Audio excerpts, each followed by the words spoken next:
Okay, so I'm making a video because I get a lot of questions. I'm a mess, I'm sorry. I get a lot of questions about how I process my kombucha, so I'm just gonna make this video and good luck. I use a big pitcher, and I get these Brent's bottles just because you need a glass bottle with a plastic lid. That's just what it is. Don't use metal on anything with kombucha. So glass bottle, plastic lid, and it needs to be able to create a really good seal when you close it. So, and then we have our kombucha. I make quite a bit.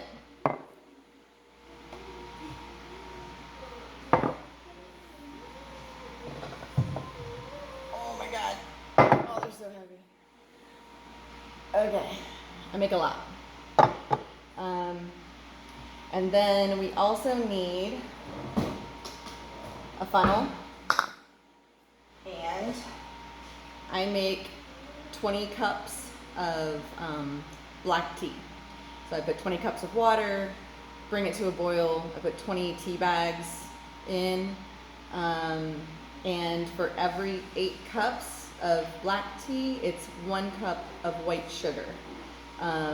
So you can break it down, 4 cups of black tea, half a cup of sugar, so on and so forth, depending on how much you want. So I put 20 cups of black tea and 2.5 cups of white sugar. So it's already room temperature.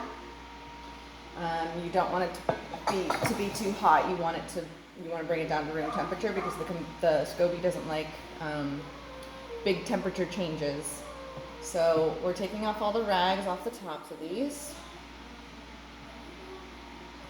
Make sure your hands are clean. And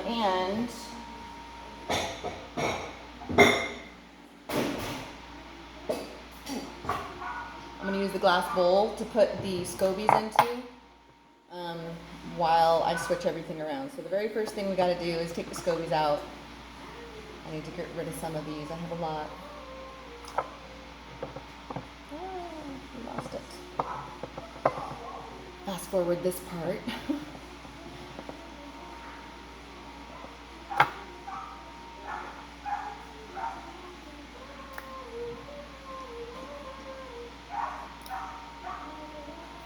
Wow, I have a lot of SCOBYs. I'm going to pause the video for a minute. Okay, here's my mound of SCOBYs. Let's put that off to the side. That's it. Okay. Stop. Okay. So now we need to get the kombucha out of the jars, and you can just drink it straight like this. It's delicious. It kind of similar to like apple cider vinegar taste, I guess. I take mine a step further. So if this is as far as you want to go, you could stop the video here. You just take this out and then replace it with the black tea and the SCOBYs again. So, okay, so let's move on. So I put mine into the bottle so we can do the second stage of fermentation with fruit. I love maracuyá and mango. We can get it here in the store, in the local stores, frozen. So I just throw it into the blender with some of this kombucha, and I just mix it up like that, and it actually comes out really, really yummy. But it's a really strong taste, the kombucha, so you have to have something that's a little bit stronger tasting in order to actually taste it. So here's all my bottles. I'm only making 2, 4, 6, 8, 10 right now. I have a few left in the fridge still, so I don't really need much more than that. And then anything left over, I'm just going to drink on its own. These, by the way, are 2 servings. So my husband and I will split one of these a day, like with our lunch or something. I look forward to it every single day. So, all right, so we need to start emptying our kombucha into our bottles.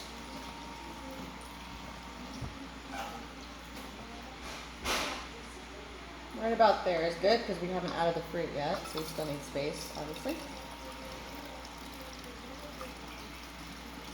Okay, I'm gonna pause the video while I fill all these up. I'll be right back. Okay.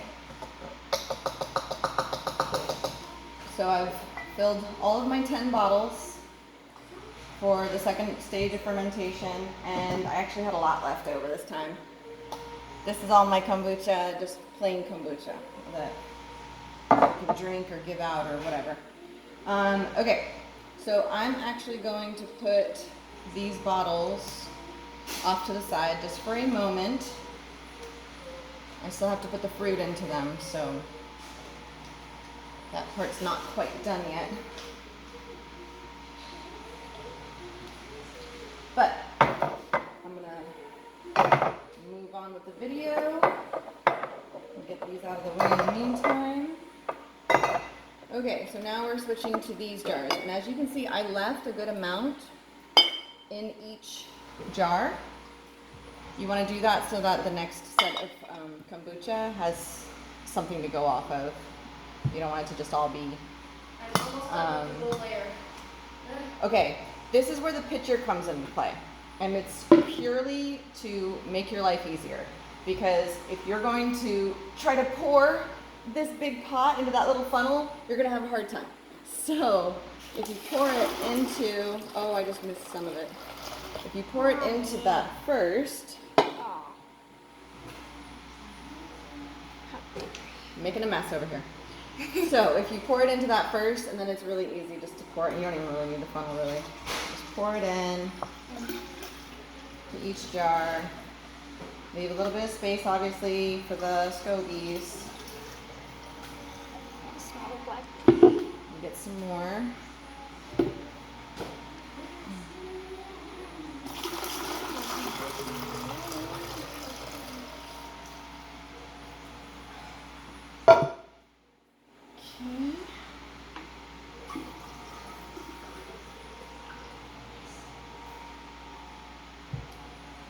So this is just the black tea and sugar.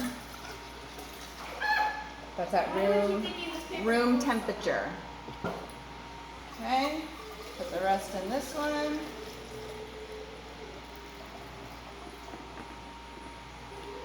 Okay. Oh, and I actually have a jar left over with nothing in it, so I'm just going to consolidate it with some other ones here. I didn't make as much this time. I actually made 36 cups last time, and obviously with all of this left over, it was a little too much. So I just don't have the bottles. I can't find any of these bottles with the plastic lids other than when I buy them, and they're kind of expensive. So that's why I started making my own. So pour it all in there. That one's just extra. And then we can take the scobies and start dropping them in. Just drop them in right on top. And they'll kind of, if they go down, it's okay. They float right back up to the top again anyways. Oh, that one's full. A couple more here. I'm going to get rid of some of these. Oh, did I already put some in that one? I already put some in that one. This one. Woo. Perfect. Put another one of those. Perfect. I think I got them in all of them. Yep. Alright. Okay. So I have a whole bunch of scobies. I'm going to see if anybody wants them. But this juice, I'm just going to pour out right there. And I'll keep those. See if anybody wants them. Okay.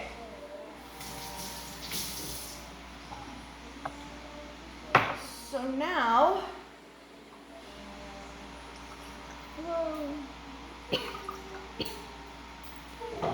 okay, so now what we need to do is cover these up, and you don't want to put the metal lids, you don't want to put anything that seals it. I cut a rag into smaller parts, and you just put a rubber band right over the top of it. Everywhere that I looked, it said between 8 and like 11 days for this to sit out on the counter. I do 11 days. It seems to be the perfect amount. So That's gonna go over here. And I'm gonna put the caps on all of these and I'll be right back. Okay, so I'm gonna do a couple. This is the second stage of fermentation. If you wanted to add fruit and have flavored kombucha, this is how you would do it. So these are the glass bottles that I get from the store. They're like $5 a bottle right now, so this definitely helps save some money when you can make it yourself. I'm gonna do a couple with mora. Mora is really good as well. So I have some frozen mora in here in my little processor, and I'm gonna put a little bit, I don't wanna spill it, a little bit of the kombucha with it for some liquidity. All right, so.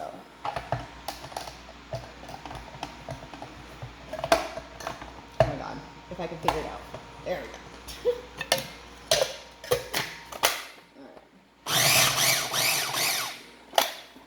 It doesn't have to be like totally liquefied or anything. It just needs to be a little bit easier to get in and out of the funnel, obviously. So let's do a couple with the mora. That's not going to go into that little tiny hole. I need a bigger funnel. Hold on. Okay, sorry, I used the wrong funnel. Right there, and there we go. Push it down in there. Come on. Still a little bit stuck in there. Oh well. Get in. There we go. Ha-ha. I win. Okay. Next one.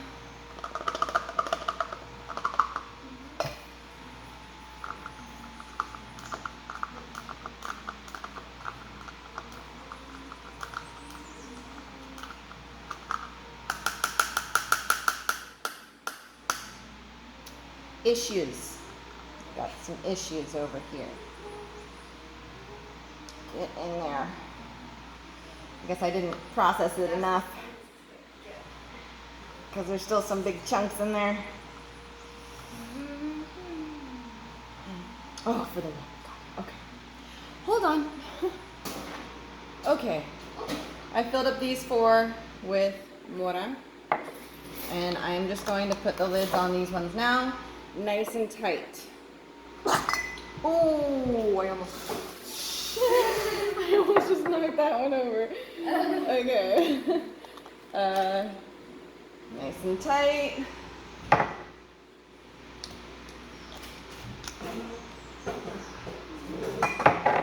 And the 4th one. Nice and tight. Okay. Now, I'm going to do the mango and mora, and I just have a couple of good chunks of each. Oh, not mora, mango and maracuya. And I just have a good chunk of each one that's frozen. And I'm going to add a little bit more kombucha.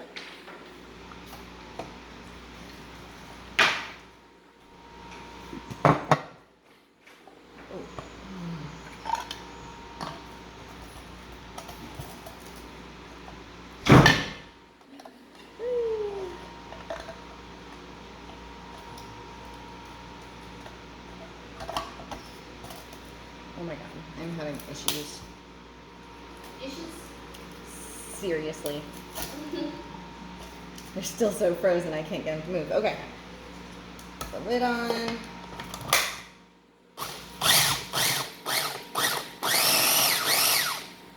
Oh God.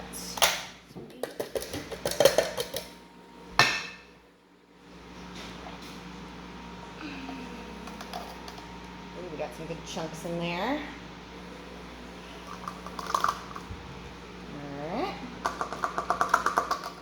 A little bit in each one. Ooh, that was a good chunk.